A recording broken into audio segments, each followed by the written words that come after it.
ইরানি drone হামলার মুখে মধ্যপ্রাচ্যের দেশগুলোর কাছে চাহিদা বেড়েছে ইউক্রেনের সস্তা ড্রোন ইন্টারসেপ্টরের।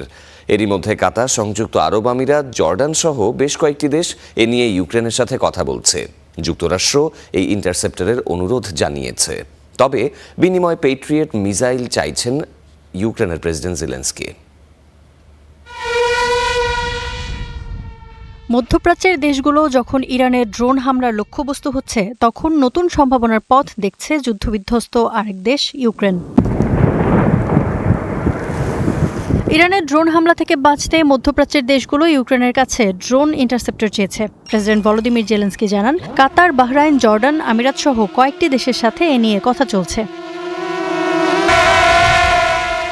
এই তালিকায় আছে যুক্তরাষ্ট্রের নামও। যুক্তরাষ্ট্র সহ মধ্যপ্রাচ্যের দেশগুলোকে ইন্টারসেপ্টর দিতে প্রস্তুত ইউক্রেন, শুধু বিনিময়ে চাই প্যাট্রিয়ট মিসাইল।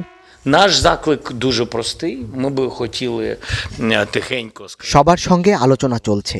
অনেক দেশের নাম আমরা বলতে পারছি না এখনই। সবার কাছে আমাদের অনুরোধও সরল। যেসব দেশ ইন্টারসেপ্টর চাচ্ছে, আমরা চাই তারা আমাদের প্যাট্রিয়ট মিসাইলের ঘাটতি পূরণ করুক।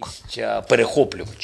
ইউক্রেন আশা করছে মধ্যপ্রাচ্যের এই সংকট মিত্রদের কাছে তার গুরুত্ব বাড়াবে। রাশিয়ার পূর্ণমাত্রার আগ্রাসনের 4 বছরে যে অভিজ্ঞতা ইউক্রেন অর্জন করেছে, তা অংশীদার দেশগুলোর দীর্ঘমেয়াদী নিরাপত্তার জন্য মূল্যবান হতে পারে।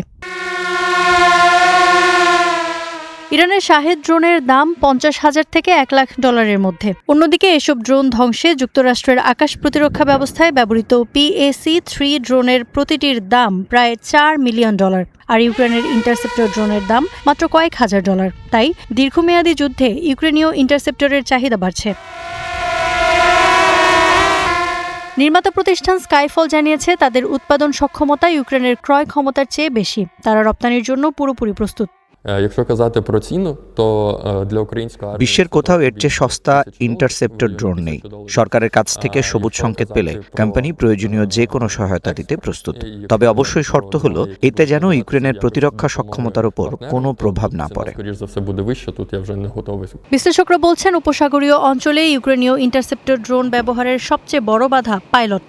কারণ বর্তমানে যুদ্ধক্ষেত্রে এসব ড্রোন ব্যবহারে দক্ষ ক্রু কেবল ইউক্রেনেই রয়েছে। স্কাইফল বলছে, সরকার অনুমতি দিলে ড্রোন বিক্রির পাশাপাশি বিদেশে প্রশিক্ষক পাঠাতেও তারা প্রস্তুত। ইউক্রেনের সামরিক বাহিনীর তথ্য অনুযায়ী ফেব্রুয়ারিতে কিয়েভ ও আশপাশের এলাকায় ভূপাতিত হওয়া ড্রোনের 70% ইন্টারসেপ্টর ড্রোনের মাধ্যমে ধ্বংস করা হয়েছে। Iffat Khandakar, Star news.